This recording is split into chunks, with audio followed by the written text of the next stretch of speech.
hour, we're joined by Dr. Yalda Safai. She is a psychiatrist and also a medical doctor. I appreciate your time this morning. So breathing air pollution, we know it's bad, but what are some of the underlying health concerns in specific areas? Let's start with big cities, what people should be watching for. Sure. When you're talking about air pollution, you're talking about ozone pollution and particle pollution. Ozone pollution comes primary from power plants, refineries, and motor vehicles. Since the passage of the Clean Air Act in the 1970s, signed by President Nixon, we've in general seen a decrease in ozone across the nation. So we've been doing pretty good with this.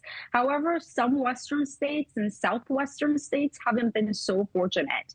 Another thing you have to think about is particle pollution, which is dust, soot, smoke, which also comes from motor vehicles, power plants, wildfires, and any coal burning type of fuels. So unfortunately, California has, global warming has not been kind to the state of California. So we're seeing the worst type of ozone pollution and particle pollution in this region of the country, primarily because of the increase in wildfires. In addition, there's a lot of industrial work and agricultural work in this part of the country. So California, unfortunately, is carrying the major burden of air pollution. You got to keep in mind ozone pollution and particle pollution both can cause immediately asthma exacerbation and then long-term respiratory disease or cancer.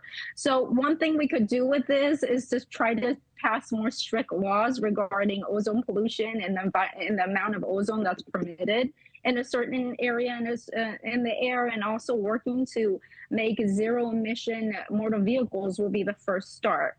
Is this just a big city problem? I mean, we typically hear about it in some of our larger cities, but how about in rural areas and some of the pollution we're talking about? It could affect different places, but we're seeing most of it in big cities, and that's it's no surprise. We have more motor vehicles in big cities, and we also have more power plants or industrial work or agricultural work in big cities. So we're primarily seeing this burden in the larger cities. However, polluted enough, it could spread to the entire nation. Right. It's all interconnected. This new data from